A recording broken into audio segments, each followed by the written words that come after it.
Real life స్టోరీని తీసుకున్నారన్నారు. ఆ real life స్టోరీని స్క్రీన్ మీద న్యాయం చేశాడు director. So real life story జరిగిందాన్ని 100% అయితే ఆయన ఎగ్జిక్యూట్ చేయలేదు, కానీ ఆ పాత్రని ఈ సినిమాలో ఇన్వాల్వ్ చేశారు. అంటే హీరో ఒక ఫిషర్మన్ క్యారెక్టర్.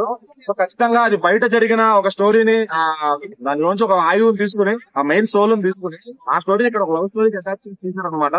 సో చాలా బాగా, అంటే నాగ చైతన్య గారిలో ఏదో ఎక్కడో యాక్టింగ్ లో కొంచెం లోపాలు ఉంటాయి అది ఇది అని చెప్పి అతనే పని అయిపోయిందని చెప్పి కామెంట్స్ చేస్తున్నారు అనమాట. వాళ్ళందరికీ కూడా ఎడంకాలు చెప్పుతో కొట్టినట్టు సమాధానం చెప్పారు. Career best performance of Naga Chaitanya. Definitely career best అంటే ఇంకా చాలా ఉన్నాయి. అంతకుముందు మధ్యలో చేశారు. అయితే ఈ టైంలో ఏదైతే ఒక కొంచెం డౌన్ అయ్యారో ఫిల్మ్ అని చెప్పండి. ఎవరైతే కొంచెం చచ్చికెళ్ళిపోయిన సినిమా అభిమానులు ఉన్నారో కాలర్ ఎగరేసుకుని వాళ్ళ యువ సామ్రాజ్యాన్ని అభిమానాన్ని గర్వంగా చేసినలాగా తీసారు సినిమా.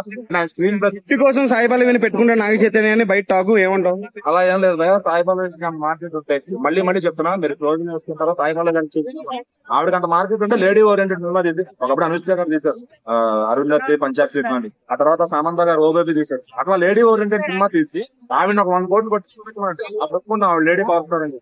సో ఏంటంటే ఆవిడ ఫాస్ట్ అవుతున్నారు. అది అర్థం చేసుకో. ఆ సెన్సిటివ్ లేకుండా సాయి పల్లవి వల్ల హిట్ అవుతుంది అని కరెక్ట్ కాదు. అండ్ రీసెంట్ గా అమరాన్ 300 కోట్లు వచ్చింది. సో అంతకుముందు శివకార్తికేయన్ గారు మార్కెట్ చూసుకుంటే ఆయనకు ఒక సఫిషియెంట్ మార్కెట్ ఉంది. ఆవిడ వల్ల సినిమా ఏమి 300 కోట్లు వచ్చేలా. ఒకవేళ ఆవిడకి అంత ఉంటే కనుక లేడీ ఓరియంటెడ్ సినిమా చూపించమనండి. అండ్ ఇంకోటి ఏంటంటే సాయి పల్లవి వల్లనే సినిమా హిట్ అవుతుంది. కంటెంట్ లో దమ్ముండాలి అంటారు. డెఫినెట్లీ ఇక్కడ కంటెంట్ ఉంది, ఒక మంచి కంటెంట్. ఈ రోజుల్లో ఇలాంటి ఒక స్టోరీని ఎవరు పట్టేలా. ఒక ఫిస్టర్ మ్యాన్ లవ్ స్టోరీని చూపించి అతను ఒక పాకిస్తాన్ లో ఆ సిచ్యువేషన్ మనకు వస్తే తెలుసు ఖచ్చితంగా. అలాంటి సిచ్యువేషన్ లో మనం ఉండకూడదనే కోరుకోవాలి. అండ్ ఫస్ట్ హాఫ్ లో కానీ సెకండ్ హాఫ్ లో కానీ చాలా వరకు ల్యాగ్ సీన్స్ ఉన్నాయి అంటున్నారు. జెన్యూన్ గా చెప్పండి, సినిమా ల్యాగ్ ఉందా లేదా? ల్యాగ్ అనేది ఉండదు భయ. 2.5 hours మూవీ అనేది ఇప్పుడు మనం పుష్ప సినిమా చూసాం రీసెంట్ గా 3 hours 40 minutes. సో దాంట్లో కూడా ల్యాగ్స్ ఉన్నాయి అన్నారు. బట్ ఏంటంటే ఒక సినిమాని కనెక్ట్ చేసుకుంటూ వెళ్ళాలి. కొన్ని సార్లు ఏమవుతుందంటే ఆ కనెక్ట్ లేకపోతే సినిమా అనేది ఓవరాల్ గా చూసుకున్న రిపీట్ వాల్యూలో చూసుకునేటప్పుడు ఆ కనెక్టివిటీ అనేది మిస్ అవుతుంది. సో అదేం లేకుండా ఈ జనరేషన్ కావాల్సిన ఇప్పుడు కాలేజ్ స్టూడెంట్స్ కానీ అందరూ లవ్ స్టోరీస్ కి అలవాటు పడిపోయారు. ఎక్కువ మంది మనం కపుల్స్ చూస్తాం. వాళ్ళందరికీ కూడా ఈ సినిమా కనెక్ట్ అవుతుంది. ఒక సెక్టర్ ఆఫ్ ఆడియన్స్ కి అయితే ఈ సినిమా ఫీస్ట్ అని చెప్పచ్చు. ఎందుకంటే రేపు వ్యాలంటైన్స్ డే వస్తుంది. ఆ సందర్భంగా ఒక ఎన్నో ప్రేమ జంటలు ఈ సినిమాని చూసి ఖచ్చితంగా వాళ్ళు హ్యాపీ ఫీల్ అవుతారు. వాళ్ళకి అండర్స్టాండింగ్ అంటే కపుల్ కొన్ని అండర్స్టాండింగ్.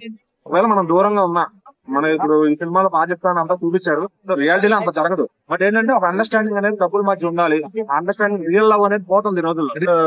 ఆ టైంలో జరిగిన పాలిటిక్స్ ఏదైతే ఉందో, చంద్రబాబు గారు 2019 ముందు ఉన్నప్పుడు వీళ్ళు ఇరుక్కున్నారు. అయితే జగన్ గారు వచ్చిన తర్వాత రిలీజ్ అయ్యారు. బట్ సంతకాలు అనేవి చంద్రబాబు గారి ప్రభుత్వంలోనే జరిగినాయి. ఖచ్చితంగా అది గుర్తుపెట్టుకోవాలి. కొంతమంది చూస్తున్నారు అనమాట, పేటీఎం బ్యాచ్ జగన్ గారి వల్ల రిలీజ్ చేశారు. జగన్ గారు అలా ఏం లేదండి. చంద్రబాబు గారి హయాంలో ఉన్నప్పుడు ఆయన ఫిషరీ డిపార్ట్మెంట్ మినిస్టర్ ఎవరు ఉన్నారో ఆయన వెళ్ళి సెంట్రల్ దాకా వెళ్ళి సంతకాలు పెట్టి తీసుకురావడం జరిగింది అనమాట.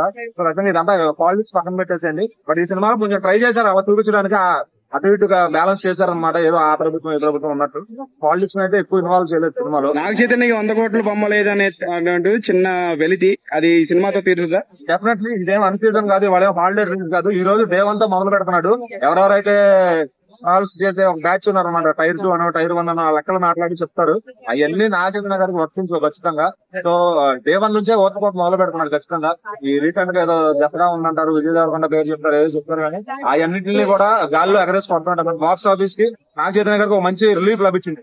అప్పుడు జూనియర్ ఎన్టీఆర్ గారికి టెంపర్ ఎట్లా కంబ్యాక్ వచ్చింది, రామ్ చరణ్ గారికి తరువాత ఒక కంబ్యాక్ ఎలా వచ్చిందో, అట్లానే అల్లు అర్జున్ గారికి అలవైకుండా కూడా ఒక కంబ్యాక్ ఎలా వచ్చిందో, సో నాగ చైతన్య గారికి కూడా ఒక టైం వస్తుంది. ఒక ల్యాబ్స్ అనేది కామన్ ఏ హీరో కన్నా. ఇక్కడ నుంచి జాగ్రత్త పడుతూ ఆ లెగసీని కంటిన్యూ చేసుకుంటూ వెళ్తే నాగ చైతన్య గారికి ఇది స్ట్రాంగ్ కంబ్యాక్ మూవీ. సో ఖచ్చితంగా నాగ చైతన్య గారి స్క్రీన్ ప్రెజెన్స్ కోసం 100 మార్క్స్ ఇచ్చేసాను సినిమా. Thank you.